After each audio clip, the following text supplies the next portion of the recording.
Spiritual principles. Rabbi Michael-ben-Pesach, Portnaar. The fourth spiritual principle. Do not take from the domain of one and give into the domain of many. Please refer to the written materials for the text in Hebrew. On Saturday, for example, one cannot take something from one's house to another just like that. And this is because everything is connected with the spiritual. On Saturday, there should be only one dominion, the dominion of the Creator. During the week, we work with unclean forces, with klipot. There are both holiness and klipot, and there are no klipot on Shabbat. Therefore, you cannot take anything outside of your home. If one goes somewhere, to another house or to a synagogue, he does not take anything with him, because you cannot mix the sanctity of the Shabbat with everyday life. That is, one should not mix the states of holiness, bestowal, that which we have on Saturday, a complete merger with Binah, with the Supreme, and the klipot within oneself. For when taking the domain of one into the domain of many, there is a danger that the klipot will cling to the sanctity of Shabbat, and this will cause a profanation of holiness.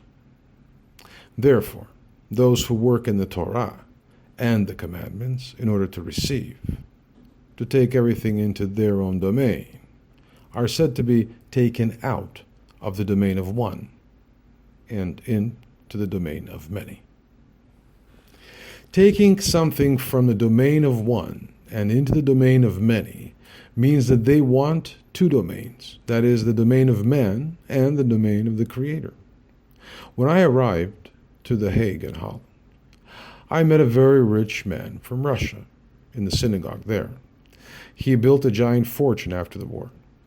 It was on Saturday, and I was in the synagogue and I started talking with him. And so he tells me, "Let's go to my place after Shabbat, after the daily service." We went out, walked past several buildings, and went around the corner where no one from the synagogue could see us. And as we went around the corner, and there was a huge limousine in the yard. I don't even remember what brand, because I had no idea about cars back then. I was amazed.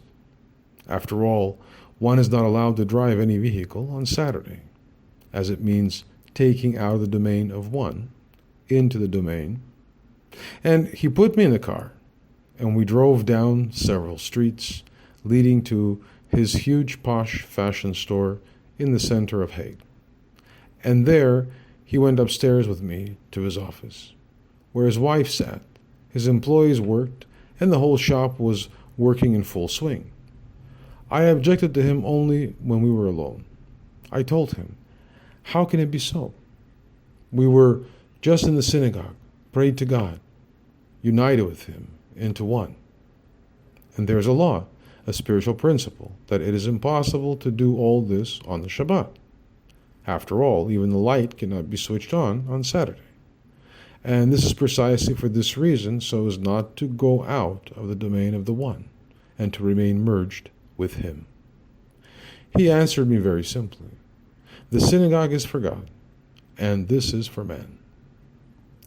What does it mean to annul yourself?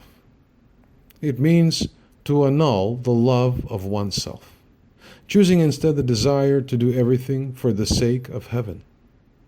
What does "for the sake of heaven" mean? That is, that everything in the world must only be one territory, one possession, in possession of the one. This is a very important sentence from the Talmud. Gradually, you will understand it. Proper study of the Torah, Kabbalah, and general spirituality will lead a person to killing himself with the Torah and certain sections of the Kabbalah. What does this mean? Which means killing the desire to receive for my own sake. And only in this way does a person get life. A spiritual body grows in him, a new one, the existence of which he did not even suspect. There is a rule. The more a person invests in his external person, the less his internal becomes. And the essence of man is his inner man, his internal. The more a person invests in the internal, the more he, of course, weakens his external. Weakens, i.e., example, the outside wants to sin less, wants to receive less for his own sake, fool around less, clown around less, ask for his own sake less, and etc. Therefore, this is a very important point which must be very well thought out. It is necessary to sit, contemplate on this, think about it until you feel it in the very depths of yourself, in all your internal organs, meaning up to the Yesod. In order for you to feel the meaning of with the Torah and the Kabbalah, you must kill yourself.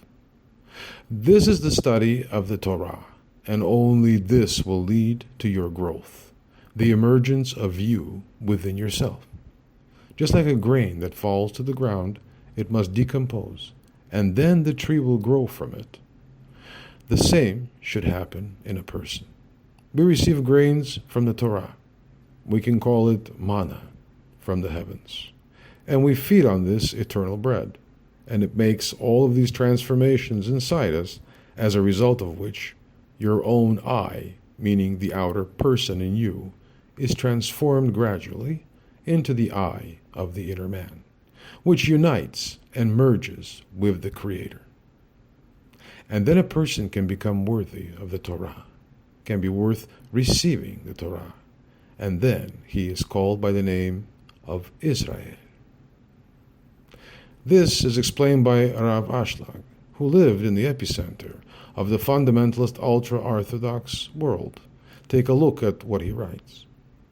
When a person annuls himself before the Creator, when he kills himself with the Torah, when he does not want to receive anything for himself, then he is called Israel. What does Israel mean? He is honored to be such that all his thoughts are for the sake of the Creator, all of his conversations and all of his works, so that they are yashar lekel, directly to the Creator. Directly to the Creator, it means that no intermediaries, no other thoughts, no other desires, and only directly to the Creator. This is called Israel. He does not say the one who has a dad that is a Jew and who has a mother that is Jewish, or if his father is not Jewish, but the mother is Jewish. All these laws of theirs are, of course, based on the spiritual, but are grossly misplaced. As he says, if they take it upon themselves, so that all their passionate, deep desires are directed only at achieving bestowal, which is called conformity of properties, then they will become like him. The Creator gives, and the person gives, does the same thing the Creator does. You must feel everything that he does inside of you, and all that he does you should do. This is called matching of properties. It means that this person is considered to be Israel. And since the person annuls himself before the Creator, then it can be referred to as the possession of the One, and not two possessions, like mine and yours. For example, one for the sake of the Creator and the other for the sake of mine. This is mine and yours.